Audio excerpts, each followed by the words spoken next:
नमस्कार, एस्ट्रो तक में आप सबका बहुत बहुत स्वागत है। मैं हूं प्रवीण मिश्र। यदि आपके घर में नेगेटिविटी रहती है, कलह घर में होती रहती है, तो आपको क्या करना चाहिए? किन वजहों से घर में नेगेटिविटी रहती है, कौन से ऐसे कारण हैं जिसकी वजह से कलह होती रहती है, उसे हम कैसे दूर कर सकते हैं सरल उपाय करके। देखिए, घर में नेगेटिविटी के कई कारण हैं। जैसे कि घर में मान लीजिए कि बहुत ज़्यादा कबाड़ इकट्ठा हो जाए, ऐसी चीज़ें इकट्ठा हो जाएं जो काम में नहीं आती हैं और वो पड़ी रहती हैं, तो वहाँ जो है उनके पड़े रहने से वहाँ हवा जाकर के स्टोर हो जाती है और नेगेटिविटी बढ़ने लगती है। तो गैर ज़रूरी चीज़ें घर में नहीं रहनी चाहिए। कलह के क्या कारण है? अगर घर में नेगेटिविटी बढ़ेगी या घर में वास्तु दोष होगा तो घर में रहने वाले लोगों के बीच में कलह होगी।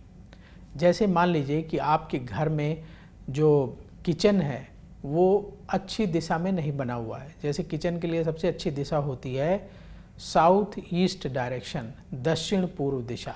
तो दक्षिण पूर्व दिशा में यदि किचन नहीं है तो वास्तु दोष की वजह से घर में कलह होती है।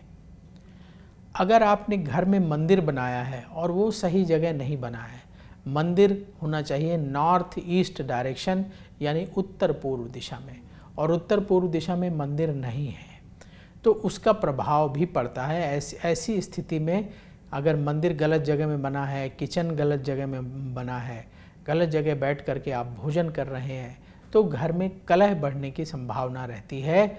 और जब कलह बढ़ेगी, घर में टेंशन रहेगी, नेगेटिविटी उससे फैलेगी। तो कैसे घर की नेगेटिविटी दूर हो, कलह दूर हो, घर में सुख शांति हो, इसके लिए हम आपको सरल उपाय बताने जा रहे हैं। ये उपाय आप कर सकते हैं। सबसे पहला उपाय ये है कि नियम बना लीजिए कि हर शुक्रवार के दिन पूरे घर की अच्छे तरीके से सफाई करेंगे।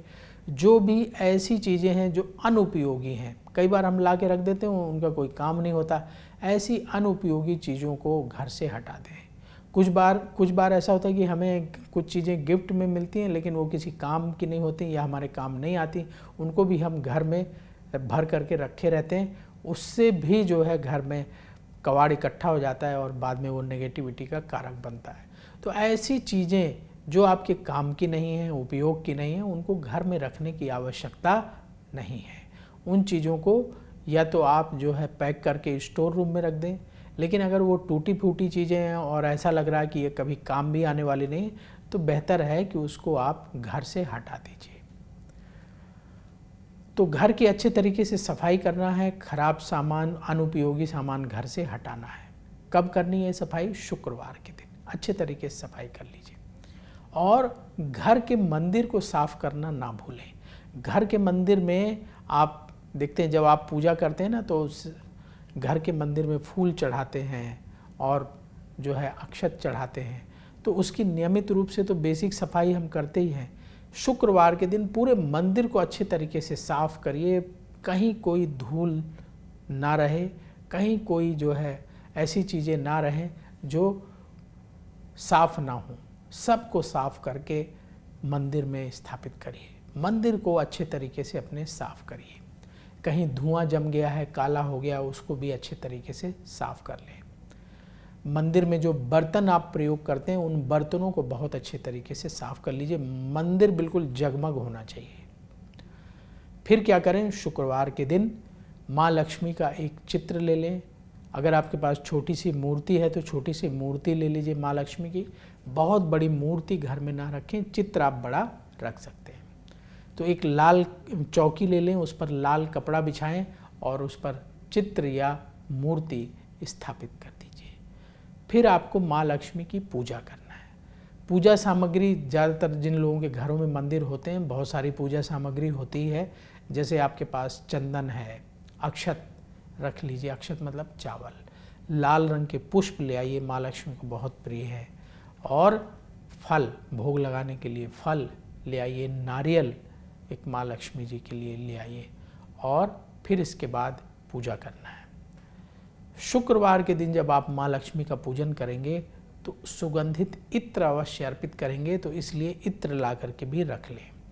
तो सबसे पहले पूजा कैसे करना है, गंगा जल लिया, गंगा जल से स्नान कराया, फिर इसके बाद चंदन लगाया और अक्षत अर्पित किया, पुष्प अर्पित किया और माँ लक्ष्मी के चरणों में थोड़ा सा इत्र अर्पित करना है। कैसे अर्पित करेंगे, बढ़िया इत्र थोड़ा सा रुई में निकाला और माँ लक्ष्मी के चरणों में रख दिया। पूरा मंदिर आपका गमगमाने लगेगा, इत्र की खुशबू फैलने लगेगी। इसके बाद आप माँ लक्ष्मी को फल अर्पित कर दें, नारियल अर्पित कर दें और फिर घी और कपूर जला करके माँ लक्ष्मी की आरती करें। आरती करने के बाद कपूर को जला जला करके पूरे घर में उसका धुआं फैला दें। जैसे एक कपूर डाला, थोड़ी देर जलेगा, फिर बुझने लगेगा। मान लीजिए आपका घर बड़ा है तो फिर उसमें एक और कपूर डाल दें और जब तक वो समाप्त हो फिर डाल दें और इस तरह से कपूर का धुआं पूरे घर में फैला दीजिए। इससे घर की नेगेटिविटी दूर हो जाएगी। और माँ लक्ष्मी की पूजा से, माँ लक्ष्मी की जब आप पूजा करेंगे उसके बाद आरती करेंगे और जो आपने फल नारियल अर्पित किया उसके साथ एक चीज़ और अर्पित करना है, वो है खीर का प्रसाद। तो खीर का प्रसाद अपने घर में बनाएं, माँ लक्ष्मी को खीर का भी भोग लगाएं और इसके बाद प्रसाद अपने घर वालों को, आस पड़ोस के लोगों को ज़रूर बांटें। ये उपाय हर शुक्रवार के दिन करने लगें। तो जब आप कपूर का धुआं फैलाएंगे उससे नेगेटिविटी दूर होगी, सफाई करेंगे उससे नेगेटिविटी दूर होगी और माँ लक्ष्मी के पूजन से, जो आप पूजा आप कर रहे हैं उससे घर की कलह शांत होगी। और जब लगातार ये आप करने लगेंगे तो 3 महीने के बाद आप देखेंगे कि आपके घर में जो कलह हो रही थी, जो घर में नेगेटिविटी थी, वो बहुत कम हो जाएगी, समाप्त भी हो सकती है।